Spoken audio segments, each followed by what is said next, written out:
Hello everyone, I'm Rupam, founder and CEO of Aculi Labs Private Limited, creator of Life First, and author of the book Intimacy Lost for Men, The Birth of the Lugal. And in today's episode, we are going to discuss about a topic that I'm very sure most of you get affected by. That's anger. And we are also going to discuss about anger, anxiety, rage, aggression, and understand the difference. We are going to also look into the aspects of anger in your relationship, in your life, profession, and so on and so forth. I'm very sure that just like all other episodes, you are watching this with one of your friends, so that learning becomes much more easy, much more entering, and you have your pen and paper ready. And so let's get straight into what is anger. Now, anger is an emotion, and we already know the difference between emotion and feelings. Feelings is the state of physiology at this moment of time, and the neurological response that is generated after sensing that physiology, that is feelings. So, feeling is momentary and temporal. What is emotion? Emotion is long term, when different events of lives are connected together as a story. We generally have an emotion associated with that story because a state of feelings is encoded into the memory. So, what is an emotion? An emotion is an average state of feelings associated with various life events connected together as a story and stored in the memory. So, what is an anger? Anger is an emotion. That means that anger is stored in your memory, which means that anger is not at this moment. It means that anger connects various other events of life, and it means that because anger is a negative emotion, which of course I do not have to state you explicitly, which means that various negative experiences in life, when connected together as a story, it gives you the anger. Now, let me repeat, anger is an emotion, which means that various other life events of yours that has negative average feelings, when get connected with a single story, it produces another negative emotion called anger. So, what is negative emotion? We already know that body has a balance between sympathetic and parasympathetic system, which are the two branches of our autonomic nervous system. The sympathetic drives the switch on, and parasympathetic drives the switch off of most of the circuits. For example, I am looking at you. The sympathetic branch of the autonomic nervous system of my eye is active. I am not blinking, so it is overactive. But as I blink, this is a parasympathetic system.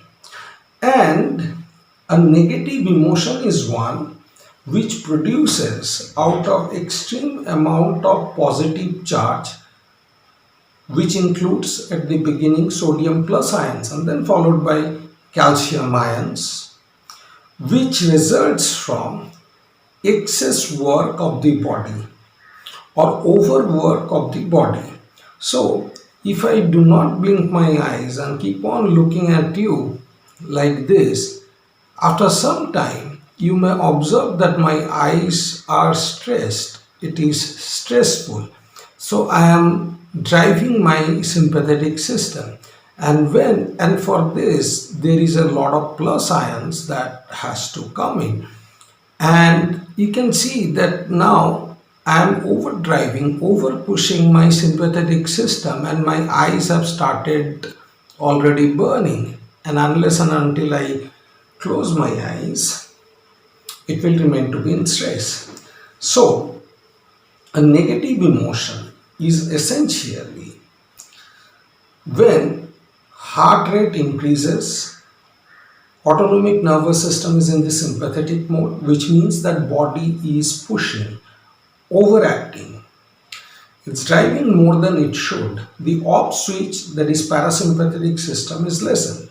The sympathetic system is driving the body, and therefore, in order to accommodate the positive ions, because whenever the heart has to beat, the sinoatrial node of the heart has to generate an electricity. So if the heart has to beat very fast, this electric current has to be generated, and that's why, and that is the reason a lot of our cells have negative charge, because only if you have the negative charge, the positive charge goes inside that negative charge. In the sense, the electrons, our cells have the electrons, which our cells have atoms which have extra electrons, and we know in the negative charge the size of the atoms get increased. So what is a negative emotion? A negative emotion is something that makes the body negative, which means that the cells in the body, various part of the body, has atoms with excess electrons. The size of the atoms are more. The cell has to stretch to accommodate them, and this is to accommodate the excess positive ions that are to be flowed in order to maintain the body into the sympathetic dominance. In short, when the body is overacting for a very long period of time, such as, now you see I'm stretching, and after some times you may see, if you do like this, you will see the tears started to coming out, which is the activation of the parasympathetic system. So in a very simple term, a negative emotion is nothing but when the body is overacting, over pushing. What happens when, so what is an anger? An anger is a negative emotion, which means that it links various other life events which produces a negative state. So whenever you get that memory, you get the negative state. Your heart rate increases, your body over push. That's what essentially is anger. Now we have various negative emotions. There are a lot of other negative emotions such as greed, jealousy, envy. So how anger is different from something like envy, jealousy, for instance? Now the way anger is different is, you already know that body always wants to be in balance. After you keep your eyes sometime, it wants to blink. This is called balancing. So the active state of the organs and inactive state of the organ. Lungs, you inhale and then you exhale. So if you just overpush the lungs, then you are activating the sympathetic activity, which is not good for the lungs. On the other hand, if you, now I have inhaled, stopped my lungs, it is not functioning at this moment. I have held on to the breath, it is not operating, inhaling or exhaling, and therefore at that time it was balancing. So you already know that when we overwork, after that body needs rest. But if you are in a situation which is not allowing the body to come to the rest, and body is either opening the eye for a very long period of time, say for example you are overacting for 20 hours for instance, or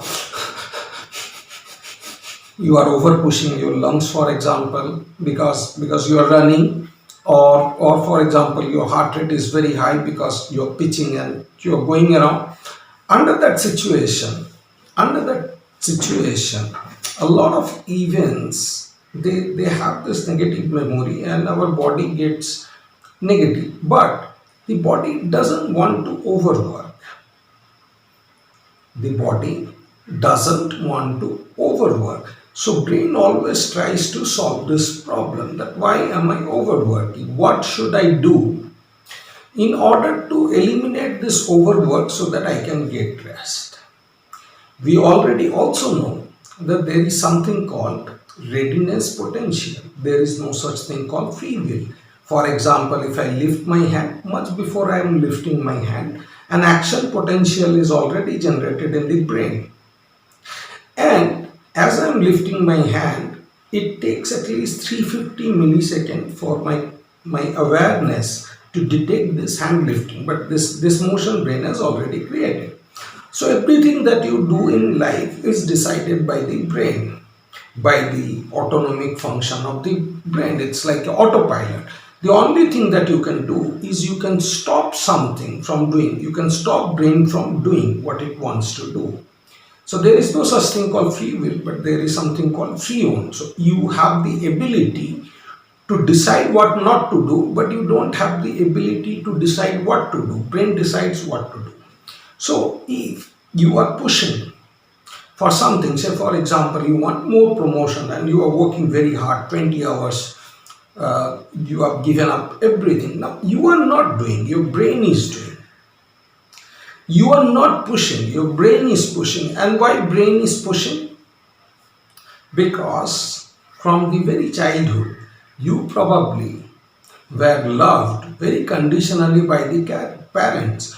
Whenever you were victorious, whenever you achieved something, your parents must have been happy. So you must have had gotten into a habit of achieving more, targeting more, setting higher goals and achieving them just to see your parents happy. That's how the target and achievement comes. If the parents were never happy by their child and they gave love to the child, when the child achieved something, when the child was victorious, then the parents would love, not love, would show love. We already know from our earlier episode what love is. So in that situation, the child becomes very, very target oriented. Second condition. So first condition, parents giving conditional love. The second condition, parents comparing the child too much. For example, your cousin does this, why you are not like this? Your sister is so intelligent, you are so dumb. Your brother is so matured, you are so immature. Look at that friend of yours, he is so smart, you are so dumb. So this kind of comparison also essentially means that the parents do not love you unconditionally.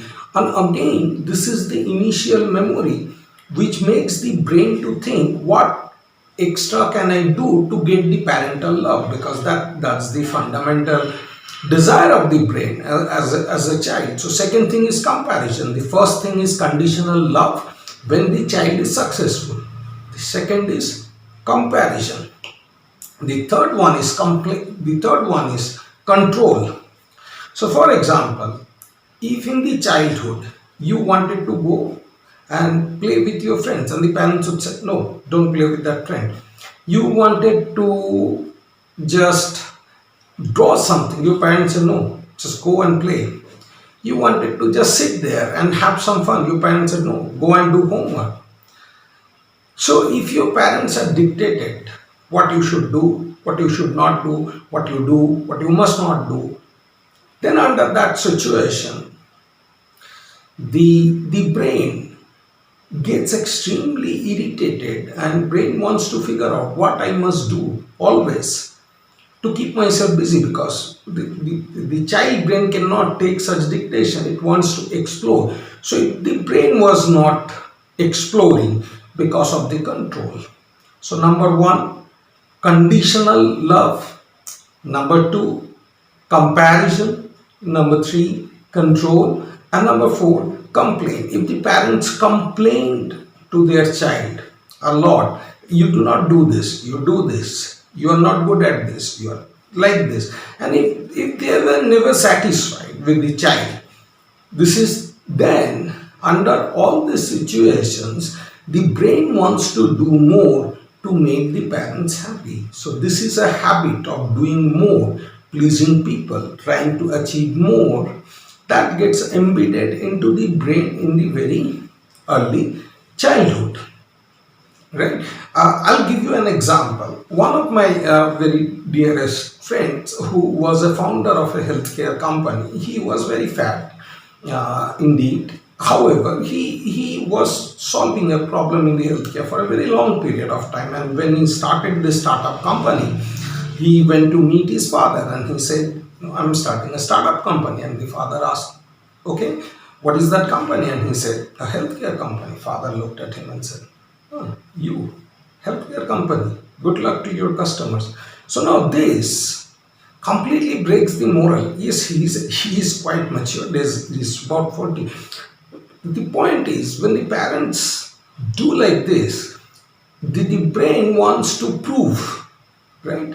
The next thing is proving. So brain always wants to prove it to people. So condition, control, comparison, complaining.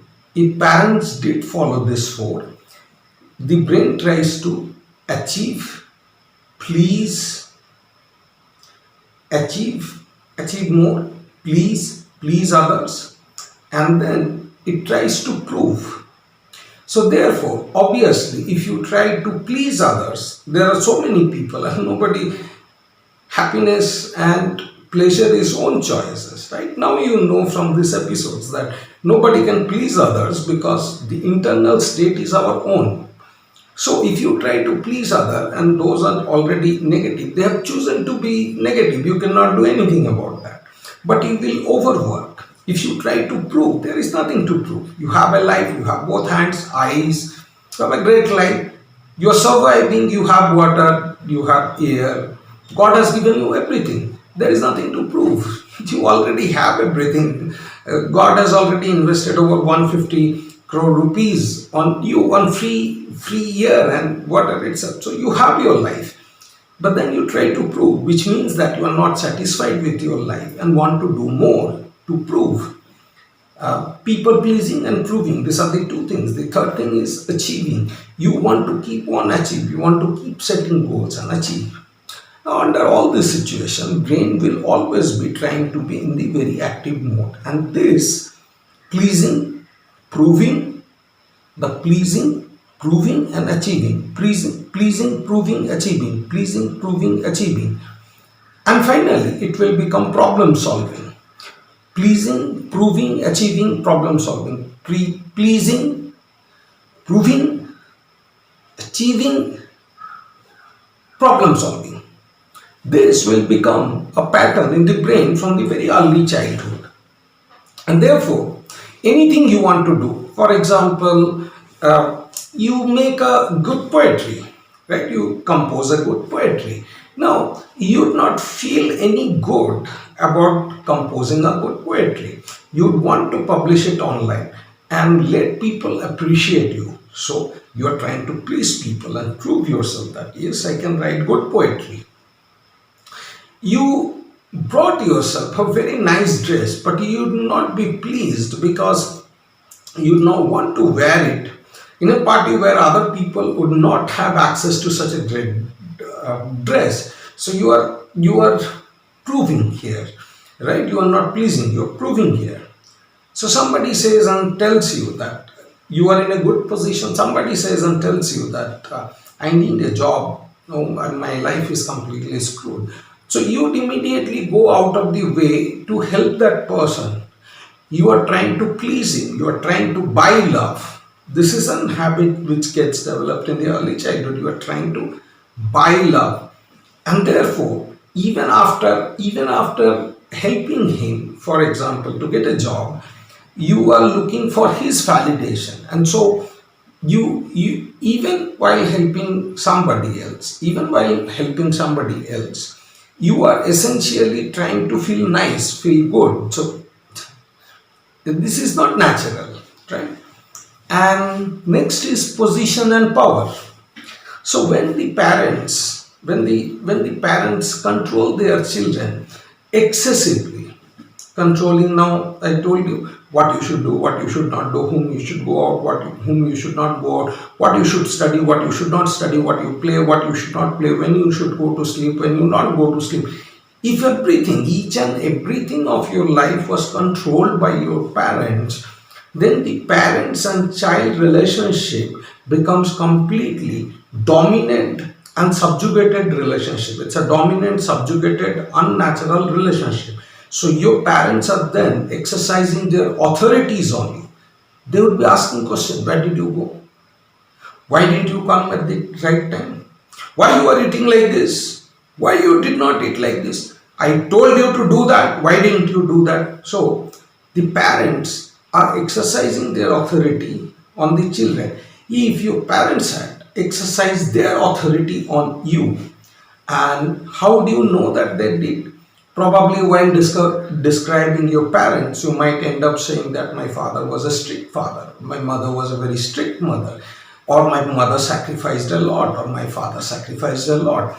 If you are adding this adjective with your parents, if you are just not able to say, yes, I had this as my mother, this as my father, but if you are to use adjective, my father was a very strong man, my mother was a very high value woman, my mother sacrificed her youth to upbring me. So if you are putting those stories, you have to understand that there was something wrong in the childhood and you are being controlled.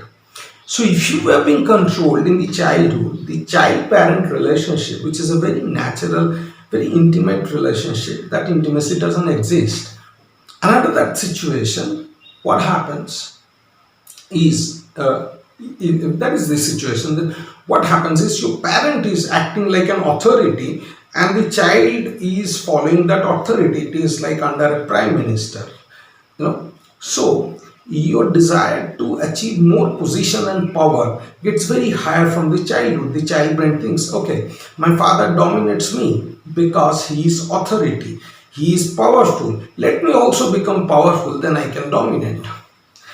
So essentially this is what creates the stage of your life to live a negative life. As you grow higher, you go to middle school, for example, and you want to get a girl.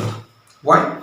Because that's pride, because you want to get, you want to have love in life. It's not for yourself. You are seeing everything from the external perspective. So even if you get a girl, you will feel pride. Yeah, I have a girlfriend.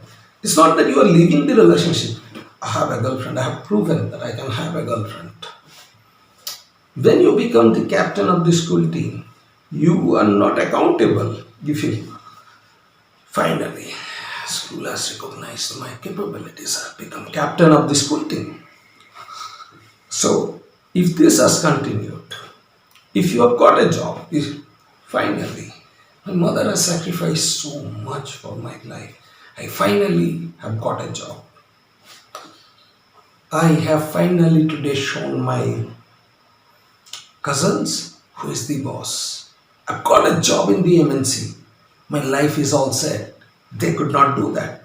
All my childhood people said that I'll not be able to do anything. See, I've proven. You see, proving position and power, pride. So all these things go part by part. Now, as long as you keep achieving, that's fine. And the reason that you are able to push more than the others is your body will start producing more cortisol. We already know that when the body remains in the sympathetic dominance for a very long period of time, we call it stress. And your body is going to remain to be in stress for a very long period of time. And to keep the eyes open like this for a longer period of time, now my body has to produce a hormone called cortisol so that my eyes don't get damaged for this overworking. As long as this hormone cortisol exists in your body can handle the stress. The problem is nothing is infinite. So as you grow up, you would see immediate success because you are able to push much more than the others. You are able to work much more than the others. However, That was not normal. That resulted from the bad parenting, which is either parents might have controlled you, complained, compared, or given you conditional love, or must have exercised authority, because of which you are trying to prove yourself, acquire power, please people, any of those or combination of those as your compensatory mechanism. And because of that, your body and brain is able to push much more than the others. The reason what you call a success, and again, we already know from the past episode what is success. Just do yourself a favor, do some search in this channel and find out that video. So what you call a success is not a success. Success is measured at the end of the life. What you call a success is essentially a victory. So you are more victorious, you are getting more wins in comparison to other, because your body is already having the momentum of pushing. But as you are pushing harder, as you are achieving more, as you are achieving more and more, and this has become a habit, you are achieving more, your body is turning more cortisol, you are achieving more, your body is overworking, you are achieving more, your body is overworking. Now, for example, if I am to keep doing my hands like this, obviously there is going to be a muscle loss, right? You just keep doing like this, there will be a stress on your hands. I'm over pushing now. You see, I'm over pushing. The hands are not supposed to be like this when I'm talking, but I'm over pushing this. And as I'm over pushing, muscle losses are more. As you over push, your body ages more, ages faster. So your chronological age is the age from your birth till now, as far as the normal time is concerned. But during this call, I am supposed to be like this, I am supposed to be cool. But if I am speaking too high, if I am saying that, okay, from the very early childhood, your parents tried to control you, they complained you, they compared with you with the others, and see my body movement, it's quite fast, it's quite hard. So the body is generating a lot of cortisol, body is generating a lot of sodium plus ions. My body is becoming extremely negative. And in that situation, if this continues for a very long period of time, of course, I too pushed myself for a very long period of time, did create a lot of things, did achieve, and so see the gray hairs.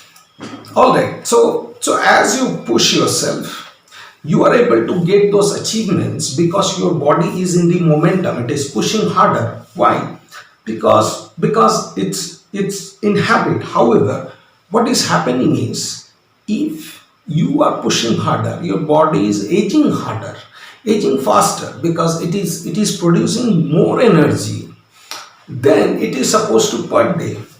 And that's why your biological age more or less is going to be much more than your chronological age.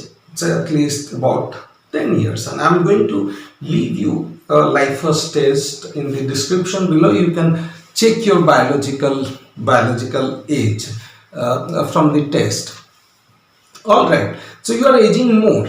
When you are aging more, now let's say that your actual age is 30, but your biological age, your body has exhausted resources for the age of 40. Now your brain gets really worried. Your brain gets really worried because your brain now foresees death. Your brain now sees that, my God, if I continue to act like this, I'll be dying very fast. And that is when brain gets angry. So anger, you don't get angry with others. Let me tell you, you don't get angry with others. Anger is a state when brain senses that you have aged very fast and continue to age very fast. And this aging was of course part of sustained stress. That sustained stress was of course coming from your childhood So from the childhood, when brain tries to see the memory, all these memories gives it a negative emotion, and that's when the brain starts getting angry. This is also the state when the body doesn't have enough cortisol left. Of course, you are not supposed to have infinite amount of cortisol. So the cortisol exhausts.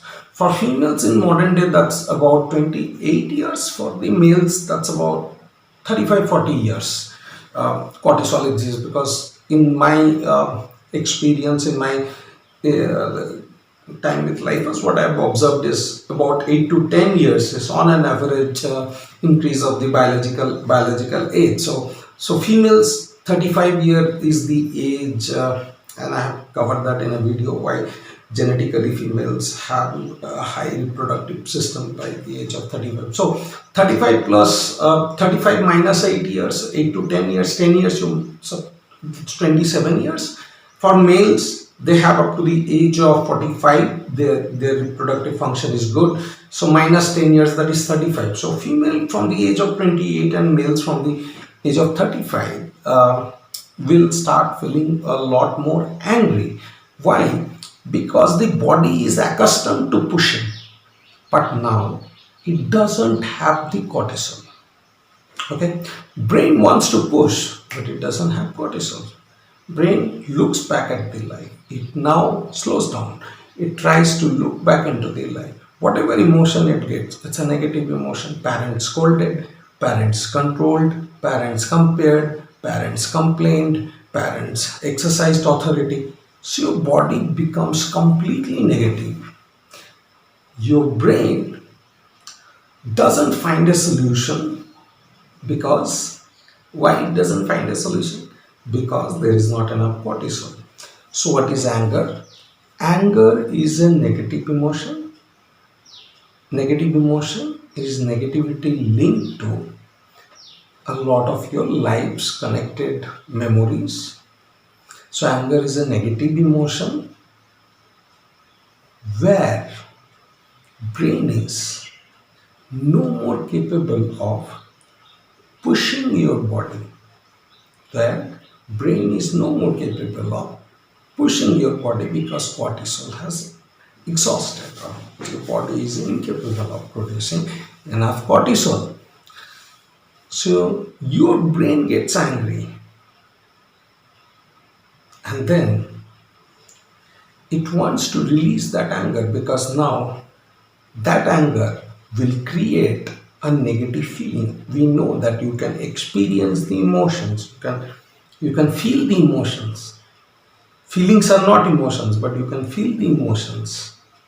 So brain will start feeling this anger all the time. And therefore what will happen is brain will slowly remove the control from your prefrontal cortex over here. Why? Because prefrontal cortex is your executive function, which takes a lot of decision, but it takes a lot of energy. This contains your consciousness. Now, when angry, brain is not capable of supplying enough memory to prefrontal cortex because now your metabolic rate has also slowed down. As you come nearer to the cortisol exhaustion, your metabolic rate slows down, so body's digestion falls due to prolonged sympathetic dominance. Therefore, what happens is body slowly shifts the control towards the midbrain. The midbrain is if then else slow. If night, take torch. If fever, take paracetamol. If stomach pain, take acidity. If fibrosis, remove ovary. Something like that. So it doesn't go into complexity because the complex analysis brain is now bypassed. This brain, midbrain, is also called lizard brain. So we are human because our prefrontal cortex got developed. Now that cortex is completely eliminated because brain cannot supply any more energy to prefrontal cortex, and brain sees that there is no need for any consciousness as you are not slowing down. because prefrontal cortex requires a parasympathetic activation. It requires a hormone called serotonin, which requires you to sleep well. You're not sleeping well. Serotonin is not producing, prefrontal cortex is not getting activated. Then now your brain got lesser. Even though your brain is bigger, the active brain is very small. So we know that pressure is equal to force divided by area. Pressure is equal to force divided by area. So if your force remains same but your area is decreased, so it is very hard to give pain. But if you apply the same amount of pressure, see, so force is equal to pressure is equal to force divided by area. As your brain is shrinking, brain area is getting shrunk. Of course, the pressure on the brain is quite high. Because the brain is feeling more pressure, the brain starts now outbursting. It has to release that pressure. How it has to release the pressure? It has to make you slow down. How you slow down? If you why you are wasting your time watching these videos? Go and sit at home. Now you see, outburst, exhaust the energy, and then you want to outburst. Now there is no cortisol, so body uses next stage, which is testosterone hormone. Body increases the hormone testosterone. In the next stage, your competitiveness increases, your conflict increases. You just want to pick up conflict with everybody because testosterone has increased. There's no cortisol now. So once the cortisol has exhausted, your body goes into high testosterone mode, whether it is male or female, where you are doing much more conflict, court cases, conflict, taking on people. You are now just like your parents, complaining about people, complaining about colleagues, comparing colleagues, questioning colleagues, exercising authority. You have just become a copy of your parents. It's a high testosterone mode. The problem is high testosterone doesn't make anybody man, unlike what online experts want to say. Over a period of time, if the testosterone remains high, you start losing your hair. One of the major reasons for hair fall is very high testosterone level. And then for the males, it leads to certain prostate enlargement and problem at the colon side. So prostate enlargement, reduction in the sexuality happens. They further put pressure. So brain area has reduced. Now the pressure has also increased. So it pushes the brain like anything. So if you keep on hitting the brain all the time, prostate, and see, it pains. In the brain it pains. You start having the shooting pain in your midbrain then. It feels like shooting. And because of the exhaustion, your body completely starts getting tired. Dry mouth, tiredness.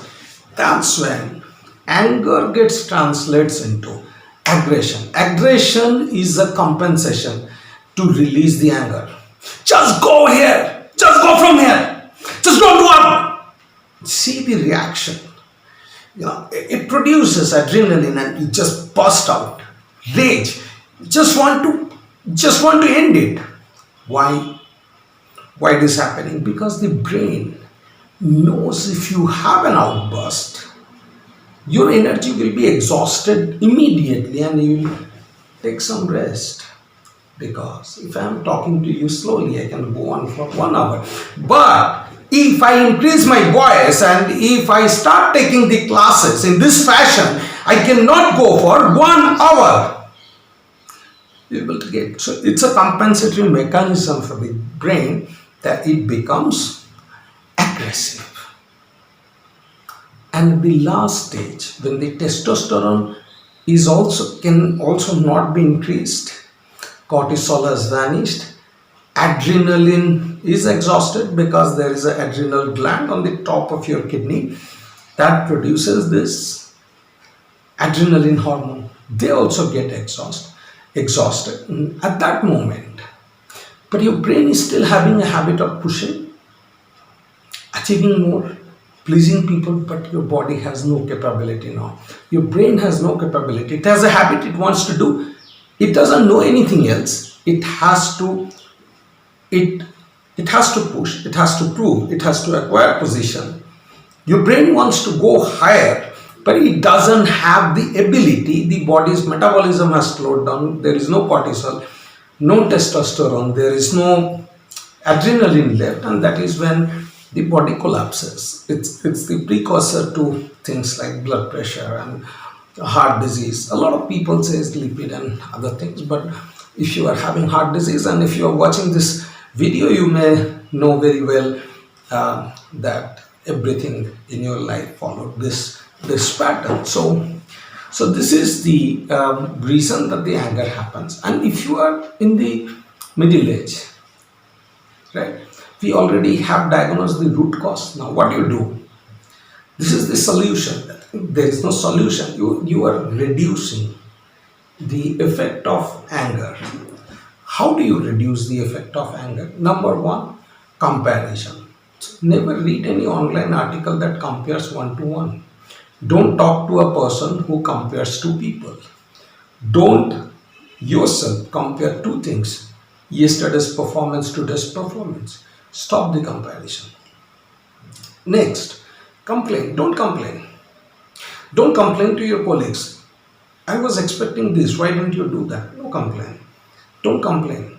Come out of the platforms where people complain.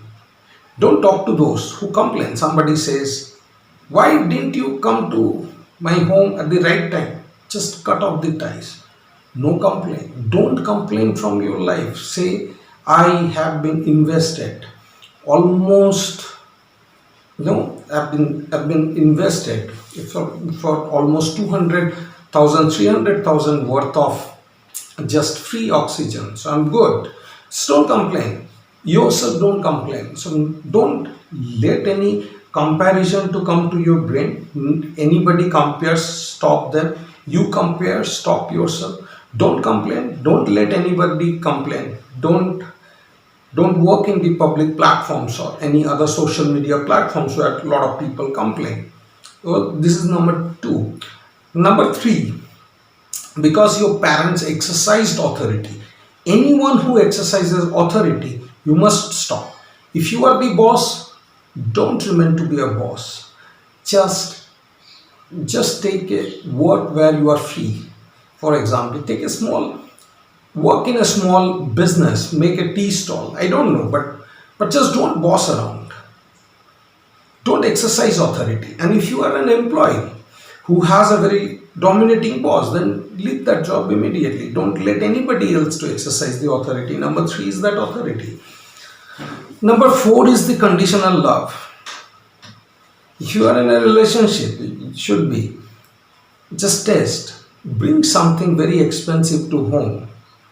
And if whom you are gifting becomes happy, cut that person off from your life because he or she is giving you conditional love. The more you are giving, the more it's not even love. They cannot experience love. They're manipulating you. So the third thing is conditional love. If you are a boss, don't give conditional love to your employees. That is, the more you work, the more promotion you'll get. No conditional love. Love is unconditional. You love your employees.